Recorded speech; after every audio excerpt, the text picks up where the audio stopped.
दिवस जी घटना घडली ते अक्कलकोट सलगर जिल्हा परिषद बदलत म्हणून एक गाव आहे. त्या गावातली जिल्हा परिषद शाळा सिलिंग पडलं ह्याच्यावरती तुम्ही काल स्टेटमेंट दिला साहेब की साडी घालून पोरं झोपातून होते. ते खोटं स्टेटमेंट आहे. तुम्हाला कोणी सांगितलं त्याच्यावर मी पूर्णपणे प्रूफ सहित सांगतो. स्टेटमेंट आमच्याकडे पण आहे, गव्हर्नमेंट प्रेसला दिलेलं आहे. ठीक आहे, तुम्ही त्या स्टेटमेंट मला पाठवा. बरोबर, मग आपण नवीन ऑलरेडी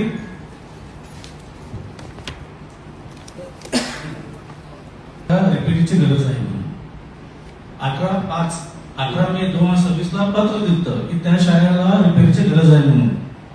3 महिने झाले साहेब, त्याला अजूनही त्याच्यावरती काम केलं गेलं. अशा बहुतेक शाळा आहेत माझ्या जिल्हा परिषदेमध्ये जिथं रिपेअरीचं अतिशय गरजेचं आहे, पण त्या गोष्टीला आता पण नजरअंदाज केलाय. आणि आज जे सगळं गोंधळ व्हायला लागलो आणि जो आता पुढेही होणार आहे त्याचा कारणीभूत कोण असणार आहे साहेब? प्रशासन का तुम्ही? जर अधिकारी म्हणते निधी नाही म्हणते, आजच्या ह्याच्यामध्ये पुढच्या ह्याच्यात तुम्ही 1,82 लाख निधी आहे म्हणता. मागील वर्षीची शिल्लक निधी 13,000 रुपये शिल्लक निधी आहे म्हणून त्याच्यात मेन्शन केलेलं आहे. मग हे 90 दिवस काय निधी नाही उत्तर देत होते मला? आज एक घटना घडली साहेब, उद्या दुसरी घटना झाली तर जिम्मेदार कोण होणार आहे? संबंधित ठेकेदारावर. संबंधित ज्या अगोदर ठेकेदारांनी काम केलं त्यांच्यावरची ऍक्शन न घेता आपण तिथल्या शिक्षकावरती ऍक्शन घेतलं तर असं मला करण्यात आलं.